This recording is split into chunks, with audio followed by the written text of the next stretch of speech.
Okay. Awesome. So welcome everyone.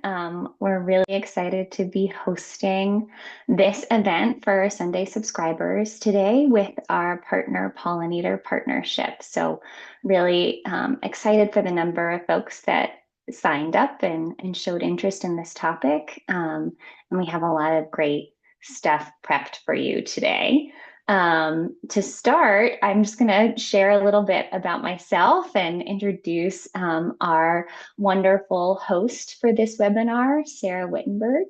Um, and we also have Reed on the call from Pollinator Partnership as well. Reed, I apologize for not adding you to this slide. I'll have to fix that after we're done here. But my name's Dakota Ray Westvier. I work at Sunday and I've been there for over 5.5 years. And currently I'm in the role of sustainability and impact manager. So I'm really excited to be in that role and working within the organization to improve our impact on the planet environmentally and also in our customer communities. And part of that work is building partnerships with nonprofits. So really appreciate Pollinator Partnership and all they've brought to the table for us at Sunday. And that's just one example of one of the ways we've been able to interact in the community and really work with experts in this space of conservation. So I'm going to go ahead and let Sara introduce herself once we're starting into the pollinator topics, but just wanted to give you a clear view of who's in charge today. um, Actually, let me go back one more second. I know I want to cover off on some details of how the webinar will operate. Obviously, you might be familiar with these aspects, but we have a chat function, which we invite you all to use to introduce yourself or share out where you're calling in from today, if you would like to do that. And then we also are going to have a Q&A session at the end of the webinar that Reed is going to help us lead. So if you have specific questions, about a specific aspect of your yard or curious about a plant or a question that comes up as Sara digs into her content, please feel free to use the Q&A option to store those questions. Sara and Reed, while we're on that topic, is there anything that you'd like to add as far as webinar etiquette for today? I think you did a good job. Yeah, just use the chat mostly to engage with each other and the Q&A for us. And if you see a question that you also had, rather than retyping it, you can upvote questions, and that'll kind of move those to the top. So maybe we see and are more likely to answer those. And I think that probably has it. Perfect. Okay, great. Well, just a little bit more about our partnership. Sunday has been working with Pollinator Partnership since 2022, and their focus, which is probably clear in the title, is promoting the health of pollinators through a lot of different work, conservation, education, and research. And two programs that we've been really excited to support a little bit more directly is bee-friendly gardening, which we're going to get into more details today to help you all become better at bee-friendly gardening and creating pollinator-friendly yards. And then also NAPPC, which stands for the North American Pollinator Protection Campaign, which encompasses a lot of dynamic work that helps put protections into place for pollinators across the country. So those are our two main partnership focus areas, but just overall an amazing organization that we're so happy to work with and support, and to be able to offer more direct access to this partner for our customers. Just one quick note before I hand it off to Sara. You might be wondering, well, how does this fit into Sunday's mission? And from the beginning, we've been really dedicated to helping people grow yards that are better for themselves, but also beneficial to the ecosystem around them. And pollinators play a huge role in that. So there are a lot of different ways that we try and help people grow a more pollinator-friendly yard. And resources that Pollinator Partnership can provide kind of help our users take the next step. So we're really glad to be able to offer some more support around that today, specifically to the last bullet point here of adding diverse habitat. So I'm really happy, like I said, to have an expert with us today to help provide more guidance and inspiration. So with that, I'm going to stop sharing and I'm going to hand it over to Sarah.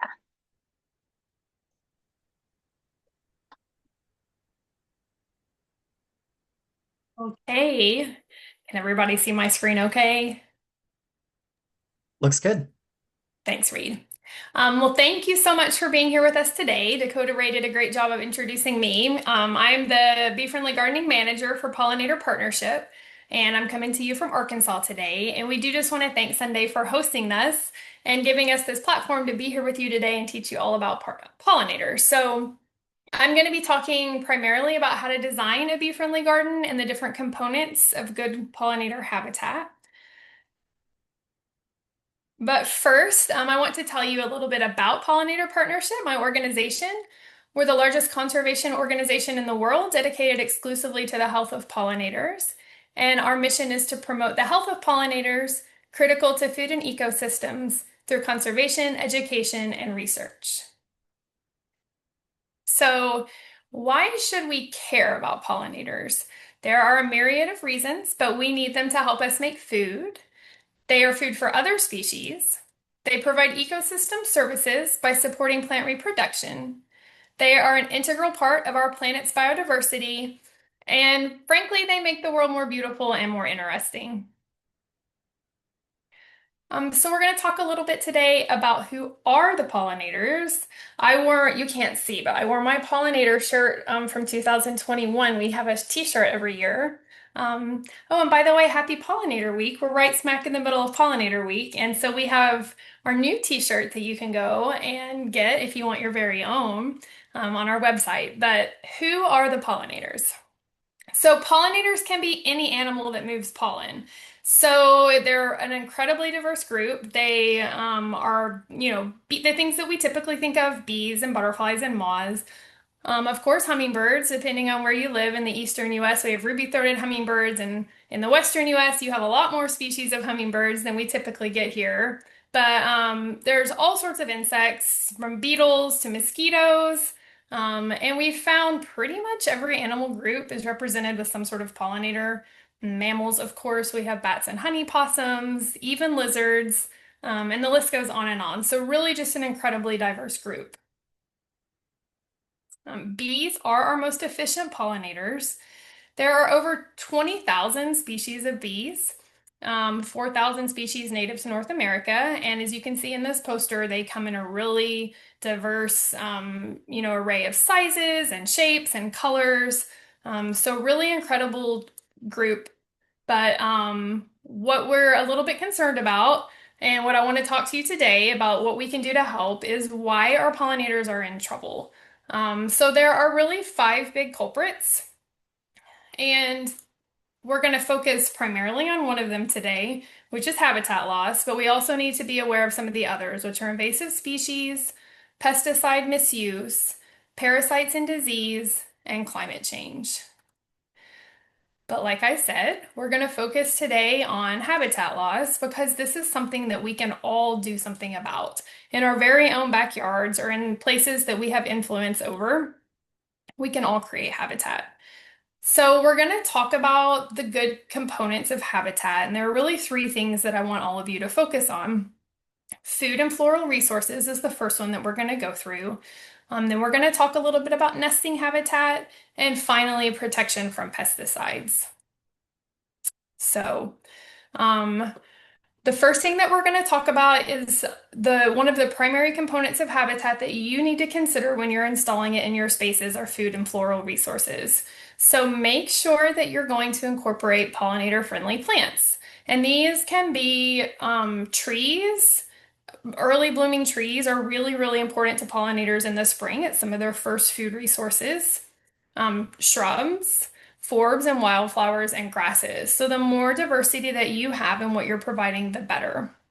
Something else to think about when you're offering those food and floral resources are to have something blooming early in the spring all the way to late in the fall. So you want to try to cover all of those growing seasons in your yard, and preferably you would have at least three species per season.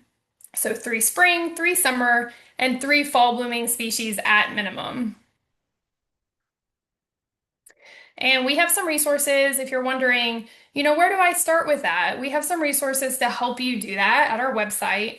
And pollinator.org is the website. And we can share that out with you after. And also, you will see it again and again in this presentation. So if you miss it, now it's fine. You can find it later. But all of these resources can be located there at that website. Two that I would direct you to that are really fantastic are garden recipe cards. This is kind of like a really beginner-friendly place to start. It basically does what I said. It's a recipe to give you an instant pollinator garden that has three spring, three summer, and three fall blooming species.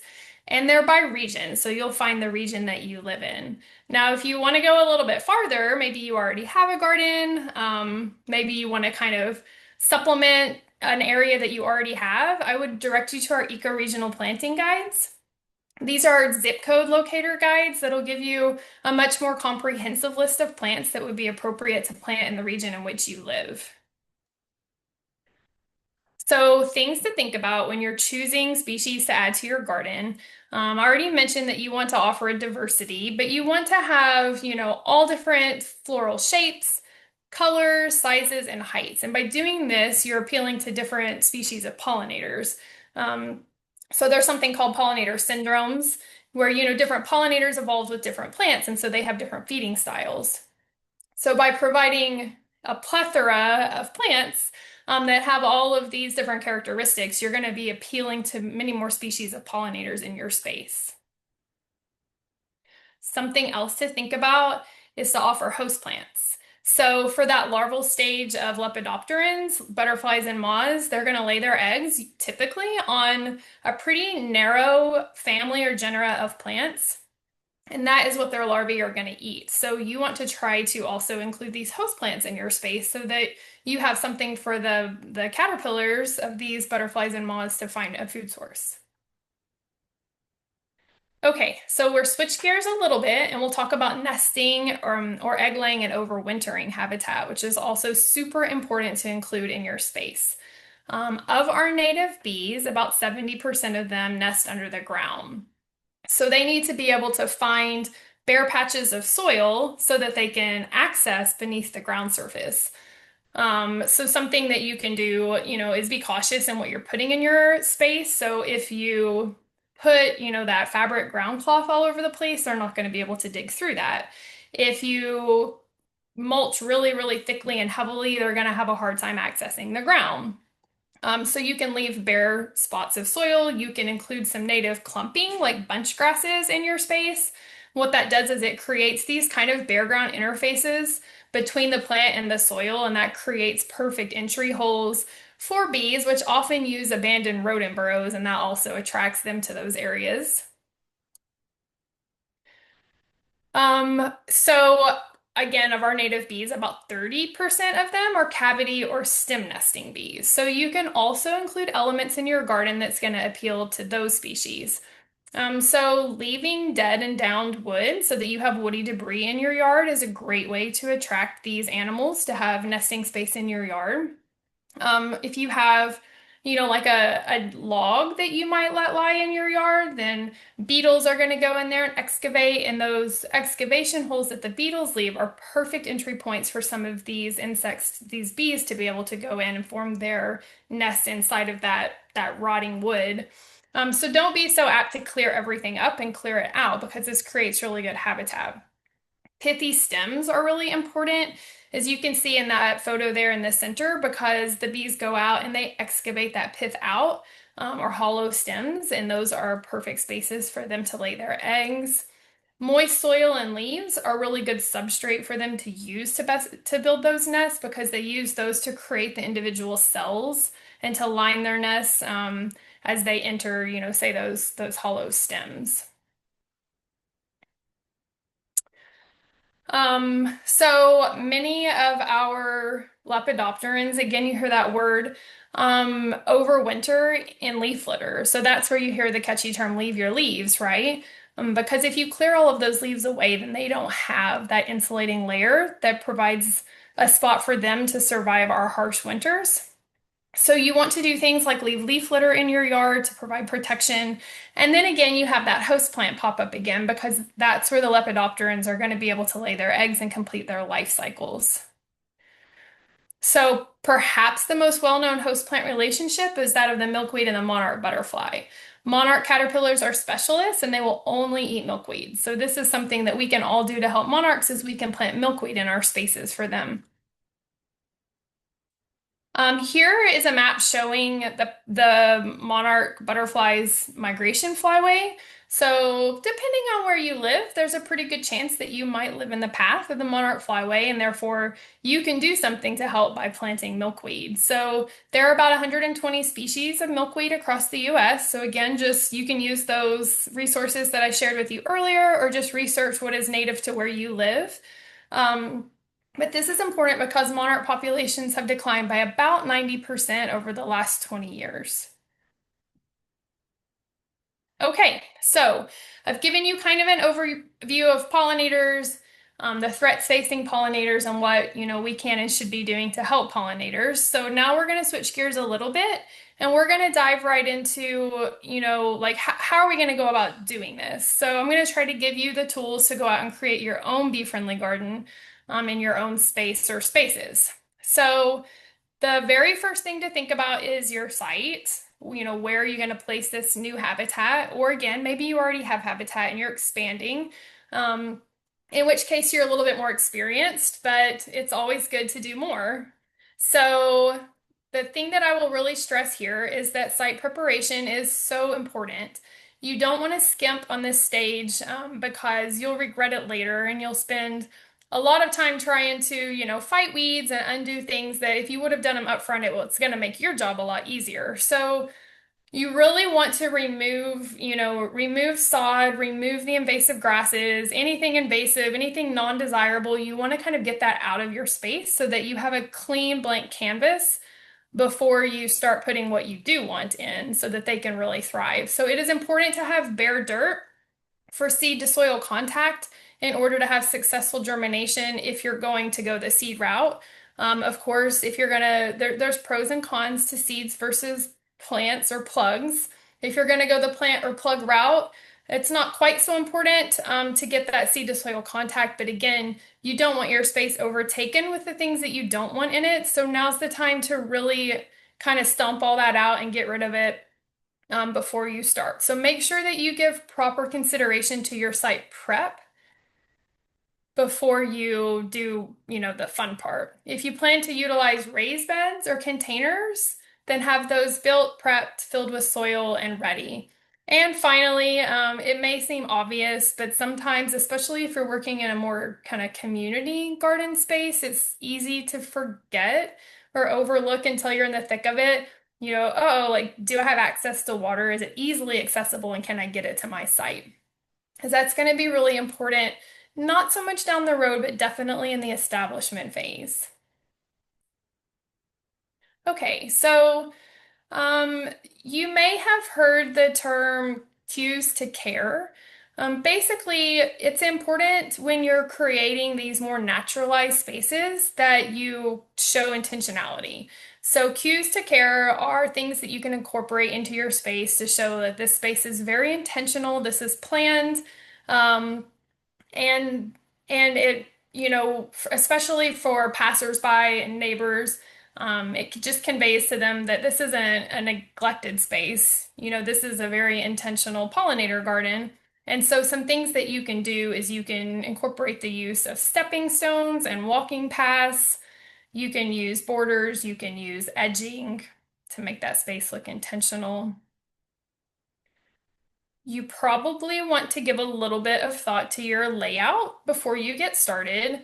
I will, point out that this is going to change over time, and that's okay. You want to manage your expectations, but it's always good to go in it with kind of a rough plan. So this photo on the left was submitted by one of our Bee Friendly Gardening members. You can just tell where they've kind of mapped out where they think that they're going to plant some of these plants before they get started. I would suggest that you start out with a few plants in a small area. Like go all in and go, quote big. Just don't go too big to start with because you don't want it to become unmanageable and then feel overwhelming and lose interest. So it's a lot better to start small and do a really good job prepping, making sure you can stay on top of the weed pressure and things like that for a small space until those plants get established. And then, every season, maybe you just choose a spot adjacent and you slowly enlarge that area. Also, when you're thinking about your layout, consider planting in clumps. This creates kind of almost like a target or a bullseye for pollinators so that they can find and visit many flowers in one location, and that really makes that a worthwhile food stop for them. Some other things to think about when you're planning your layout is, when you're planting from seed or from seedlings, you start and everything is really tiny, and it's easy to forget how big some of these things are going to get. A lot of this, honestly, is trial and error, unless you're a professional horticulturist. And that's okay. You learn over time and you adapt and you move. I certainly have. But you want to think about the mature size of these plants. So do a little research, read the tags that come with them when you're planting them, and make sure that you put your tall plants behind and your shorter plants up front. Um, Trees definitely have a place. We talked about that for pollinators, but just remember that trees get big and trees have a big shade footprint. A lot of pollinator plants are sun-loving plants. So when you start your baby garden with maybe a little tree in the middle of it, in many years that whole garden may become shaded and then the plants might not be very happy. So you want to think about kind of the long-term layout as you're planning this. Put big trees farther away from your pollinator garden, smaller trees and shrubs near the back. There are other things to consider too when you're thinking about that shade footprint. Buildings and fences can create shade that you might not consider. And so just make sure you're thinking about where these plants are going to go and the site conditions long term so that they don't end up unhappy, and then not do well for you. So something else that is important, we talked a little bit about ground nesting bees, being able to access the ground and mulching. Um, Mulch has a place for sure in a young garden when you're first starting and you don't have a lot of plants or very big plants to cover the ground because ground likes to be covered with plants. So if you don't cover it with something, it will get covered, and it's probably going to be with something that you don't necessarily want there. So I really love to use living ground covers, right? And I will say that not all of these pictures depict native plants. I probably need to find some better to swap out. But on the left, you can see violets. So here in Arkansas, our state butterfly, the Diana fritillary, her host plant is violets. And so I try to use our native violets to fill in a lot of my garden as a ground cover because I know that they're doing their job as providing a living mulch, and they're also feeding our state butterfly. But just find a good quality ground cover, something that's very low growing and spreads easily. And once you've designed your layout and you've planted your trees and your shrubs and your forbs, you can fill in with a living ground cover. And then that doesn't necessitate you having to use a lot of, wood mulch or whatever, mulch you're using. And you don't have to replenish it over time because the living ground cover fills in and does that job for you. And I also like to plant typically a little bit closer than is recommended too, because I think it just looks more natural and it reduces the need, to fill in with mulch, and it minimizes the weeds that come in. So make sure on planting day that you've, sourced all of your supplies and you have them ready. Your job will be a lot easier if you have all the tools that you need. So shovels and spades and gloves if you're going to be at it for a while. Make sure that you lay out a tarp and you have some extra soil and compost on there because I find I always end up needing more than I think I'm going to need. You don't want to be having to scramble for that as you're digging your holes and putting your baby plants in the ground. And then, of course, the plants. So this is the fun part. This is, you've done your research, you've selected your plants that are appropriate for your region, you've located your source. That can sometimes be the trickiest part depending on where you live. It can be harder sometimes to find native plants. You can't always, just go to a Lowe's or a Home Depot and find a big selection. They're harder to source. But here where I live, we are having new native plant sales pop up all the time. So I think as these are catching on and more people are requesting them, the demand for them is increasing the supply. So I'm always pleased to see every spring and fall there are more and more native plant sales, and I bet you can find some too. Your Native Plant Society for your state is a really good resource. If you're not aware of the organization Wild Ones, they have chapters all over the country, and they usually, I know mine maintains a list of all of the local native plant sales. So these are all good places to look into to be able to source some of these native plants. And then here's where I'll just give a shout out for a couple of our partners. We work with Stover Seed, and they actually have helped us create a bee-friendly gardening mix. If you want seeds that you can order for them that are all native and designed for your region. And then My Home Park has plant kits if you prefer to go the plant route. And they're also all regionally appropriate native. And so those are like mail order. In other words, if you can't find something local to where you live, there are some online options that you can still use to source these plants. So, you've done your research, you've sourced your plants, and it's time to purchase them and get them into your site. You also want to keep in mind timing. The best time to plant seeds, if you're going to sow your garden from seeds, is in winter because a lot of our native plant seeds have to be cold stratified. They have to go through some freeze thaw cycles. So, some people do what's called snow sowing, where they go out when the ground's covered in snow and they scatter the seeds, and then as the snow melts, it draws those down into the ground. So winter is the good time for seeds, and if you're going to do plugs, you should aim for spring or fall. Summer is really just never a good time to plant, no matter what avenue you're going. So try to avoid the summertime for planting. And, if you haven't heard of the milk jug method, you can always try to grow your own plants from seed. This is a really economical way to get seedlings. If you have a source for seeds. So you can purchase or you can swap seeds with people, and you just create these little mini greenhouses. And you can Google the milk jug method and find like lots of tutorials online that'll show you exactly how to do it. But this is a really good way to germinate some little seedlings. I've done it very successfully, and then you end up with a lot of little baby plants for a little bit of nothing monetarily.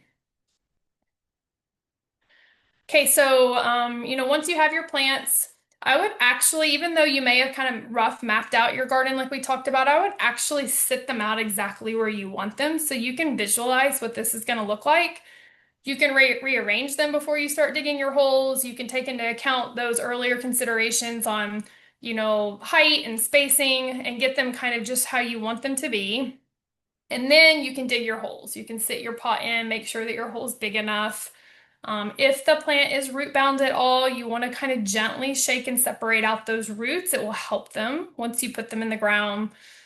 Make sure that you don't have any air pockets under your plant, kind of tamp that soil back around. Um, and then you're going to want to give them a really good watering immediately after you plant, a good soak. So you want to be really cognizant of keeping them well watered during the establishment phase, which is about the first year. You want to water them less often and more deeply as opposed to more frequently and shallowly, because what that's going to do is it's really going to encourage those roots to grow down deep, which is ultimately what you want. Native plants, which I'll show you a slide here next, have really deep roots. And so you want to encourage that growth, and that's what makes them so drought tolerant, so that after they become established, they're really pretty hands off. There may be some really, really hot, dry summers that I might go out and supplementally water my established plants, but there's a lot of years where I don't have to do anything. So that's really nice. This would be the time in your new garden to put down a layer of mulch to retain moisture and suppress the weeds. And there's a lot of different things that you can use for mulch. They can be compost, they can be leaves. We talked about those living ground covers. You can use wood mulch. Um, just the consideration of the constant replenishment for the ground nesting bees is something to keep in mind. But just remember that bare dirt won't stay bare for long. So if you don't cover it with something, um, the quote weeds, which is really just anything that you don't want in a certain place, are going to come in and they're going to colonize. Oh, I will also mention, if you aren't aware of it, there's a website you can go to called Chip Drop, and you can actually sign up from like local arborists to get free wood mulch if that's something that you need. You can look into Chip Drop. So this is that slide that I referenced. And this is why many native plants after the first year may only need supplemental watering during really dry periods because North American prairie plants are characterized by their deep and extensive root systems. And you can see this graphic on the upper left, it shows they can get down to 16 feet deep. If you look on the very, very top left of that picture, that's turf grass. So they pretty much don't have roots comparatively. So you can see the disparity between like the exotic turf grass and then the native prairie plant roots. And so I like these two on the right too, because I think it just is a really great visualization. This was the U.S. Botanic Garden, did an exhibit where they actually like dug up some of these plants and preserved their roots in glycerin, so you can really see what that looks like under the ground. Okay, so again, you're gonna have to do some weeding to maintain the presence of your desired plants and eliminate the ones that you don't want.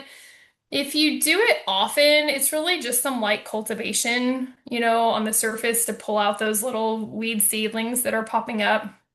It's really more about just kind of continual maintenance, and it shouldn't ever get away from you, especially if you start small, like we talked about. But your garden is going to be constantly evolving. Some plants are short-lived biennials. Like on the right, this picture is of a cardinal flower, or lobelia. It bloomed one time in my garden and I was so excited. And then it died and it never came back because it was a biennial and I didn't really know that when I planted it. So then now I had a hole in my garden and so I got to go shopping and I got a new native plant to take its place. But I think that's just kind of the fun of native plant gardening is we learn as we go and we get to try out new things. A lot of these plants, like you can see the black-eyed Susans in the back, are self-seeding. And so some of those will kind of move around a little bit within your garden. So it really is, just kind of a work of art that changes over time. Um, so we'll talk a little bit now about maintaining your garden post-planting. So at Pollinator Partnership, we really want to promote the use of IPM in your garden. IPM stands for Integrated Pest Management, which is a science-based process to solve pest problems while minimizing risk to people and the environment. So some of the main tenets of IPM are it really kind of puts you in the center of your system, which I think is great because it's, one of the reasons that I think makes this kind of gardening for wildlife and gardening for pollinators and gardening for our environment so fun is like you get to be part of this system. So one of the tenets is to understand your system. So you want to take the time to observe the interactions that are taking place in your garden. Beneficial insects are an important component in your garden. They're going to keep pests in check. So, there are some, when we say beneficial insects, really what people are talking about are like some of those predatory insects that take care of the pest insects that a lot of people don't want. And some people do this artificially by like purchasing ladybugs or purchasing mantids, right, to put in their garden because they're predatory and they'll take care of those pests. But in a system that you are really taking the time to understand and you're not using chemicals, so you're not wiping out those beneficial insects, you find this kind of balance where they take care of the pests for you, and then you don't have to do a whole lot of intervention. Do I get aphids on my milkweed every year? But the ladybugs move in and they kind of keep them in check. I don't feel like they ever get out of control. I don't feel like it's ever anything that I have to go in and intervene on. I have ladybugs, I have milkweed, I have monarchs munching on the milkweed, and it all just kind of works. Something else to consider is, redefine what you consider a quote pest. So if we're talking about, you know, the pests in terms of plants, so like quote weeds again, if you look at these two photos on the right, a lot of people really like a lawn that looks like the picture on the top, which is just a turf grass monoculture, with really nothing in it. And they would look at that picture on the bottom and they would think of that, of those as pest plants, right? But a lot of people don't want dandelions and they don't want clover. But I would just encourage you maybe to kind of rethink that mentality that it's not so bad to have some splashes of color mixed into that turf grass because, um, no, they're not native plants, and we're not advocating that you just stop with letting dandelions and clover grow in your lawn. We really want you to install some of this quality habitat that we're talking about. But, they also feed bees too. And there's a place for those in a lawn versus just like, again, the one at the top that has really nothing nutritional in it. So just kind of rethink how you define pests in your space. And then finally, continual monitoring is important in an IPM approach so you can stay on top of these. So, we really kind of advocate away from using pesticides, but at least using them as a last resort if you've tried everything else. So don't go to them first, go to them last. And just be mindful of and minimize the use of pesticides in your space if you're going to use them. Okay, so seasonal maintenance. Don't think of fall as a time to clean up, but rather a time to prepare for rest and recharging. Plants are going dormant, pollinators are hibernating. It's a season for rest. And remember these catchy phrases because these are the things that put nutrients back into the soil, and these are the things that provide habitat for overwintering insects. You've probably heard a lot of these. We already mentioned leave the leaves. There's save the stems for those stem nesting bees, right? You can cut spent flowers back this time of year so that the stems are varying heights, but probably between usually like 8 to 24 inches. And then those create nesting holes for those bees to come into. Um, let logs lie. We talked about not cleaning away all of your wood debris. So these are just some things to think about, maybe incorporating into your gardening practices as opposed to cleaning everything out every year. Okay, so don't forget the why. Why are we doing this? These are the pollinator friends that we're doing all of this for. And so take pictures, enjoy the things that are coming to enjoy your hard work. Okay, so signs explaining what you're doing to neighbors are really important to raise awareness and encourage neighbors to get involved.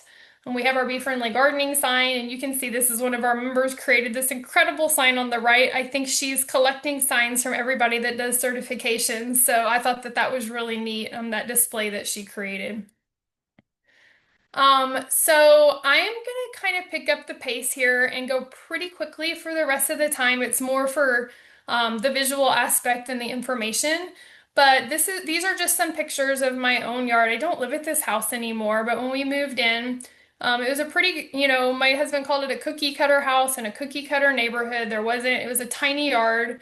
But you can just kind of see how over time, newly planted, lots of mulch, starting to get bigger, take over the side yards. I learned some things along the way, the invasive creeping Jenny on the left that I took a lot of time trying to pull out.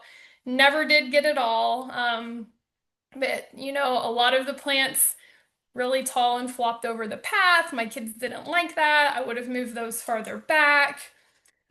We had fun adding host plants every year to see, what we could attract. And like clockwork, it was amazing. Every time we added a host plant, that caterpillar would show up. And so it was really neat every year to add a new one and watch the caterpillars show up. We had food, for us, blackberries and herbs in our garden. We had years that we let the food for us go and let the black swallowtails have all the dill that just kind of grew up depending on how much time I had to maintain it. But I really want to drive home the point that all sizes matter. So we can all do something, whether it's a smallest container garden like you see on the left, to a backyard garden, to a community garden, to a restoration site. Anybody can create habitat. So these photos are actually from our conservation program manager in Ohio. She lives in an apartment on a second floor balcony. And on her apartment balcony, she has 17 species of wildflowers that bloom from spring to fall. And she gets, hummingbirds that come up and visit her. So it doesn't matter the space that you have, you can put something out, and by doing that, you're helping increase connectivity, you're helping wildlife. So you just want to make sure that the things that are using your space can find food, they can find a place to raise their young, they can find a safe pesticide-free environment. And then by doing that, you're creating connectivity across the landscape that's helping these pollinators, especially if you think about like a monarch that migrates and it has to travel a really long distance. It has to be able to stop and refuel along the way. So your balcony garden might be just what it needs to stop, refuel, and move on its journey. But it doesn't have to stop with your own yard. There are so many possibilities of land use types on which we can install habitat. And every time we install more habitat, we're creating, another link in that corridor, another link in that network. So just to show you some of our resources, like I said, it's Pollinator Week now, so this is timely. But again, here is our website. It's pollinator.org. You can sign up for our Pollinator Action Team, which is a monthly email that comes to your inbox that just kind of updates you on things that are going on in the world of pollinators. Bee Friendly Gardening is the program that I coordinate. I would love to have you check it out. You can scan this, or it's beefriendlygardening.org will get you there. We would love to have you join us at our program. We just really focus with the public to help promote pollinator health, largely by getting more habitat on the ground. So we have a public-facing website, and then when you join, you'll get some resources like your personalized planting guides will be mailed to you. You'll get a digital badge and a certificate. And then we have these colorful badges that you can earn over time, and you'll get these digital badges that you will reissue with your certificate. So just to encourage you to take more actions to.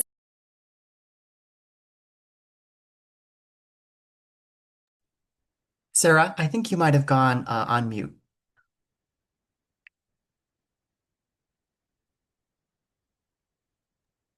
I think we may have lost her. Okay, how's that? Oh, You're back. Perfect. perfect. Okay. Sorry, my buttons are overlapping and I hit the wrong button, so it's my fault. No problem. Okay, so just for a little inspiration, I'm going to go through some pictures that have been submitted to us from our Bee Friendly Gardens. You can see one here in Emmaus, Pennsylvania on the left, Canyon Springs Garden Outreach on the right. The whole idea is that, these gardens all look different. There's no one size fits all garden, and so I'm sorry, I don't know why this is locking up suddenly, but okay, here's one in Stamford, Connecticut. This is Cape May Science Center's pollinator garden, Waterloo, Ontario, Albuquerque, New Mexico. You can see kind of a more xeric garden and the different plants.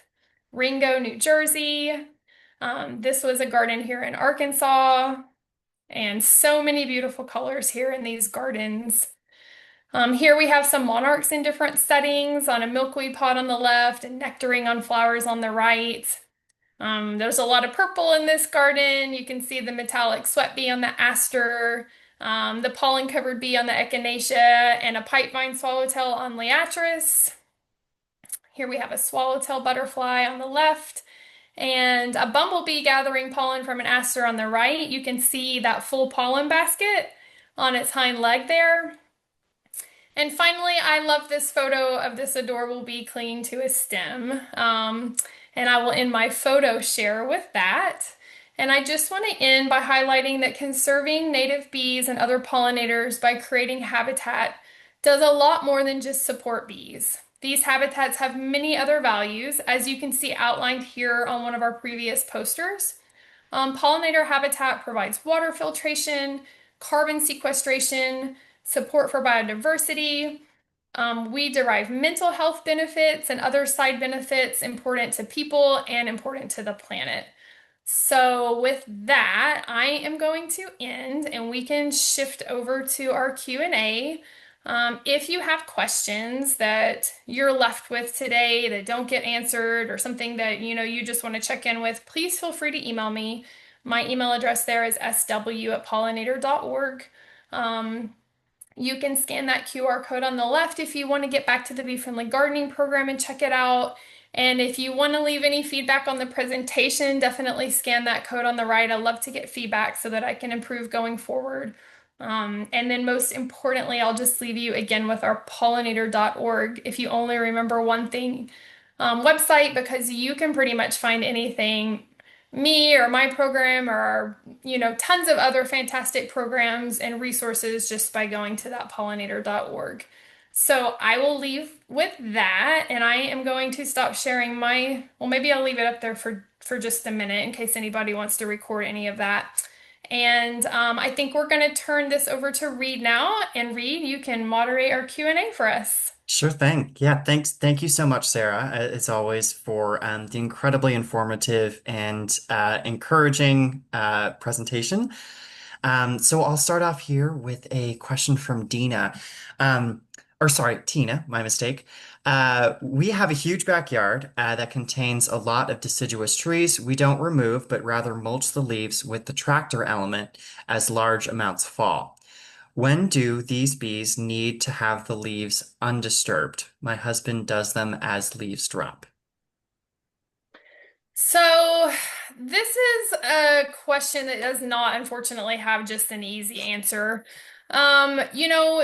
A lot of people say, like, when can I clean up my leaves? And a lot of responses say, oh, well, once the temperatures are above 55, by then everything has emerged and you're safe, right? I think that's maybe more of like a general guideline, as is anything that I'm going to tell you, because all of these species have their own life histories. Different ones emerge at different times. We just finished mason bee season and now we're in the middle of leafcutter bee season and now they're nesting, right? So it's really hard to give like do this at this time and everything's going to be fine. I think, again, it's just kind of, you know, we really advocate for like just do the best you can, right? As long as you're doing something, then you're moving the needle forward. So like some people are willing to tolerate some leaves in their yard and some aren't. So I say, well, okay, if you're not going to tolerate the leaves, then maybe you can plant some native plants, right? If you're willing to tolerate leaves, which it sounds like you are, what's the next step? Like, maybe if you have all these deciduous trees, maybe you just have incredible volumes of leaves falling on your yard. And so, maybe you're not willing to just leave them be because you want a little bit of lawn to go out and, and have a picnic on. So maybe you find kind of a medium where can you push some of those leaves to the margins of your yards and you can leave them there while you can still maintain part of your yard. So there's no easy answer. It's just, that many of these butterflies are overwintering in those leaves. And so if you can push them safely out of the way somewhere, they can continue their life cycle. And if you can preserve part of them, but not all of them, then you're still doing something to help, right? So you just have to kind of find that balance of what works for you and what you're willing to do and do your best, I think. Great. I hope that answers your question. Perfect. Thanks, Sarah. Tina actually has another quick question. Tina planted multiple milkweed species. However, it looks like Washington State is really out of the migratory pattern for the Western monarch population. Um, what's your experience in that regard, Sarah? If you're asking specifically, like, is it pointless for me to plant milkweed maybe because I'm not in their migratory pathway? I mean, it might not be as critical for you to plant milkweed as me in Arkansas because I'm right in the middle of their pathway, but they're not the only things that feed on milkweed, right? I get milkweed tussock moths and I get milkweed beetles, and like there are a host of other things that rely on milkweed. So in the grand scheme of the overall ecosystem, like you're still providing an important resource to a lot of animals out there. You might not get monarch caterpillars on your milkweed. And that's just kind of how it all shakes out. But I say keep planting the milkweed, right? You're still offering a diverse assortment of plants and you're still helping pollinators. Thanks. Moving on to a question from Sean. Can you reshare resources for sourcing native plants, either seeds or plugs? Yes. Okay. So I wonder if I can let me go in the chat. I'll say them, but I'll type them too. So if you're looking for seeds, then you can go to Stover Seeds and um, I will try. I hate to take the time to do it right now. I will try to see maybe while if somebody else takes another question, if I can locate the exact link to our seed mixes, or I don't know if you can easily find it, Reed. I can pull that But up. then, Yeah, okay. And then the plant company is called My Home Park and they have plant kits. So those are the two online ones if you're looking for seeds or plants. However, I would also check with Wild Ones that have chapters all over the country and see if there's a Wild Ones chapter near you. And I would check with your state's Native Plant Society because every state, thank you. Every state has a native plant society, and they usually will maintain resources within their own state of where to find things. And so that those would be good resources to find local, links and things to places selling native plants near you. great. Thank you. And then moving on to another question from Sean. What would you say, in your experience, is the effectiveness of neem oil to keep back plant disease but not affect pollinators? It's a really interesting question. So, I am going to say that I might not be the best person to answer this question. I don't know, Reed or Dakota Ray, if you have experience specifically with neem oil. I've heard, mixed things. I know a lot of people advocate for it. I know a lot of people, of course, say again, just because something is organic or natural doesn't mean that it's not detrimental to insects and thus pollinators, right? So I think for me, I don't feel comfortable answering that without doing a little bit more research specifically on neem. I've never personally used it in my garden, so I am gonna default and defer on that. I don't think I have anything more to add than what you already said as far as it just being a little bit murky. But I would offer, Sean, that maybe we can get your email and follow up too, if that would be of interest to you. We can take a little time to dig into it and share some more specific guidance. That's great. Yeah, and Definitely. unfortunately, I don't have any more specifics in that regard either. I've again I've heard mixed things. Okay. And then Mary asks, can you chat about providing water for bees? And then also Mary is wondering about talking about mosquitoes as pollinators, because I think a lot of people don't quite realize that they act as pollinators. So those two questions. Okay. I'm sorry, I got caught up on the mosquito. What was the first question? Yes, a chat about providing water for bees. Okay, all right. Okay, so water is interesting. Water is life, as we all know. And if you're creating a quote wildlife garden, it is crucial to have a water source. Now, when it comes to pollinators and when it comes to bees, interestingly, honeybees use water when they're in their hives to create honey, right? Honeybees are not a native bee. They were brought over from Europe for honey production, and now we use them, to pollinate crops. Very important for our large scale, crop systems, but they're not native bees. Many of our native bees don't need water. They pretty much get what they need from the nectar. So I think it just depends on what your goals are ultimately. If you're a beekeeper, they need water. And so if you don't provide water, they're going to go find it. And so I know sometimes that creates tricky situations between beekeepers and neighbors, right? So a lot of beekeepers like to have their own water, clean water source that they can make sure is always present and keep the neighbors happy. But if you're really just gardening for native bees, you don't need one at all. Now, I I love birds, right? So I also like to attract birds to my yard, so I have a moving water source. So it just kind of depends on your goals. But most of our native bees, which is what I think how you grounded your question, do not require a water source. And then the second part of that is, and maybe one led to the other because the water source often attracts the mosquitoes, or maybe they were unrelated. But yes, there are, and not all mosquitoes. And a lot of the mosquitoes that are nuisances are actually introduced and not supposed to be here too, which is what's so frustrating is we end up fighting all of these invasive species, many of them mosquitoes. Um, Not all mosquitoes are pollinators, but there are some native pollinating mosquitoes. Midges, chocolate is actually pollinated by a tiny fly called a midge. So, some of the things that we don't necessarily enjoy all the time or consider nuisances, are beneficial pollinators too. Great. Thanks so much, Sarah. And then one final question from Sean. He just says, good to mulch the leaves and leave right on the yard.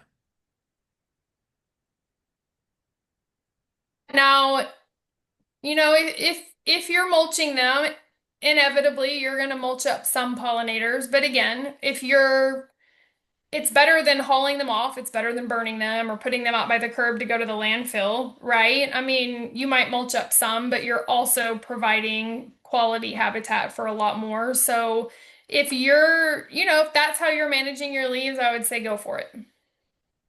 Perfect. Thanks. And then we actually have a couple of questions from Dakota Ray. So are bare roots a better choice than seedlings in starting your habitat garden? So I often get them more inexpensively, right? Which is one of the bonuses. What I can say is I planted my very first bare roots this year, and when they showed up, I was like, that's them. They were like tiny. I don't know if you've done it before, but it was like I got some wild geranium and some native strawberry plants because I had these two little areas of my yard that we really couldn't mow. And so I thought, well, I'm going to try to establish like those little kind of native ground covers there and we won't have to mow them. So I got like a package of 10 of each of these bare root. And I mean, they came in the tiniest little thing and I could hardly find them in there. I had to separate them out almost with tweezers. And I thought, really? Well, they have grown like no other plant that I've ever put in the ground. So, from my most recent first experience with actual bare root seedlings, I am completely won over. It was incredible how these tiny little seedlings within 2 weeks were taller than any seedlings I've purchased, directly. So, and like I said, because you can usually buy them in bulk like that and they're cheaper, I think that they do now seeing it, heard it, but I do think that they establish much more quickly. And so yeah, I'm a convert now. Fantastic. I'm glad to hear that was your experience. That question was my sneaky plug for bare roots because I've had really good success, especially if you're ordering plants online. I think that can be a more sustainable way to ship them too. So I'm happy to Yes. help spread the news that bare roots can be a good option and they adjust your expectations because they're going to look like nothing, but they transform so quickly. Oh, I'm so glad you asked that. Yes, maybe I need to start putting a little bit more emphasis on those in my presentations. So thank you for pointing that out. That's a great resource for people. Great. And then another question from Dakota Ray. Are native bee hotels helpful, or is it better to stick with natural stems and sort of natural cavities for those solitary bees?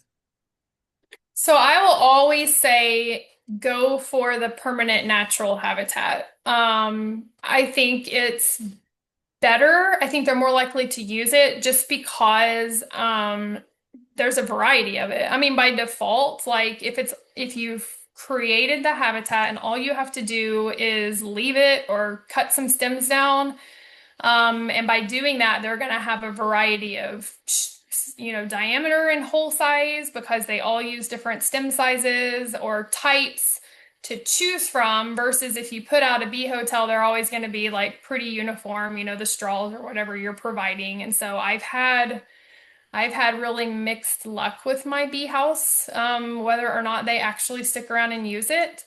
But then the big draw for me is I'm very much a like, I want to plant you in the ground and I want to get you established, and then I really want to be hands off. Like, I don't want to be constantly having to tend to you. And most people, I think, don't realize that when you put these bee houses out, they're not really meant to be like put them out and just leave them for 20 years and things are just going to come and they're going to be this great little ecosystem. Like, if you're going to put out a bee house, you really need to be pretty committed to cleaning it and maintaining it. And it's a lot of hands-on effort as opposed to just hanging it and forgetting it, which is kind of how the garden and the habitat works, is it's really just kind of there for them to use as they wish.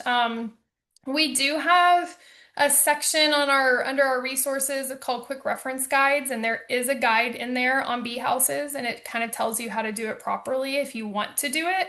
It's a great educational tool, if you really, maybe you have kids and they want to see the bees and they want to be a little bit more hands-on, or if you have a school garden, it can be great to learn about the bees. But as far as really just thank you, Reed, for putting that resource there if you guys want to look at it. As far as really looking at it from a standpoint of what's the best habitat, I don't think that I would advocate for the bee house. I would just go for planting the plants that provide the habitat. Cool. Thank you. I know we get that question a lot from customers, so it's helpful to get that perspective on maybe what's overall really the most helpful and easiest in the long term. Thank you. Well, we are at time. I don't want to prolong this longer than we would wanted to, but there are some more questions coming in. So maybe I'll leave it up to you two to decide whether or not we end it here, or we can get to these final two questions. I'm I happy have to stay time to do on. some. Okay. Okay. Mhm. Love that. Okay, great. So this is a question we just got in. I live in a location where water oaks, drop tons of leaves all year, leaving the leaves buries everything, looking for a balance, but no idea how to do that. Yeah. I don't know that I have anything new to provide from what I've already said, other than, I don't, again, if you live on a quarter of an acre versus 5 acres, the answer is going to be very different. If it's a very tiny space, you may have to remove them. I mean, you can't if they just, and oak leaves are notorious for slowly breaking down, right? I know right now because I'm using them actually to create part of my yard, like to kill the grass. I put down cardboard and then a bunch of leaves, and it's taking quite a while for these to decompose. So I get it. If you have a very small yard and they're just building up layer after layer, you're walking out to get to your car through like knee deep of leaves. I mean, at some point you've got to do what you got to do. But again, if you've got 5 acres, maybe you can designate, a part of your acreage that's far away from your house, and you can gather them and just keep dumping them there. So I think, again, it's just finding a balance that works for you. Yeah, I have oak trees on my property too, and I just want to reiterate a couple of things Sarah shared earlier, just the idea of pushing them to the margins and having some dedicated space on the sides of your yard. That's what we do. And then we do end up mulch mowing a small portion that we keep as lawn. So I think just finding your balance and knowing that you're doing what's best for you and as much as you can help out those pollinators too. Great, thanks so much. Then just a comment from Tina. I put a bee house. I put up a bee house. It has gone berserk in the fall. I put it in the unheated garage, and I brought it out in March. Don't wait too long, is what Tina says. I had them hatch in the garage when it was starting to warm up. So yeah, just something to really think about. Of course, when considering bee houses, they might be a little bit more work than you had initially had intended. And then one final question. This is from Dakota Ray. So wondering about whether or not Pollinator Partnership has free yard sign resources, I'm happy to report that we absolutely do. I just put the link to our free garden signs there in the chat. So those are graphics that you can print out yourself and either laminate or maybe print them out on metal through a sign maker and use those in your own yard. And then I'll make another plug for Bee Friendly Gardening, the program that Sarah does a fantastic job overseeing. If you go ahead and join that program, if you sign up for it, then you're then eligible to purchase one of our official aluminum weatherproof Bee Friendly Gardening signs. So just another plug for Bee Friendly Gardening, and maybe I'll put the link to that program in the chat one more time. But Awesome. Thank yeah, you. sure thing. Yeah, I think that's just a big part of the care cues that you were mentioning before, Sarah, that we have customers really interested in yard signage and how they can help kind of raise awareness, but also let people know what's going on in their experiments in their yard. Um, well, I just want to thank you both so much. I know we've lost some folks along the way, but for the people who are still here, thank you for coming. And Sarah and Reed, this was better than I could have imagined. So much helpful information for our customers. I'm really happy we were able to do this. And we will be sending a follow-up email to folks who signed up, and we'll be sure to include links back to Pollinator Partnership so that people can find some of those resources you mentioned today. But yes, we just appreciate all the work that you do, and we're so excited to have some of this available to our customers so they can start creating habitat and taking some steps to promote pollinators on their own little piece of land. Thank you so much for hosting this and Yeah. inviting us and connecting us with everyone. I really appreciate it. Happy Pollinator Week. Happy Pollinator Week. Thank you. Happy Pollinator Week. Alrighty. Thanks so much, Dakota Bye Ray. This was bye. great.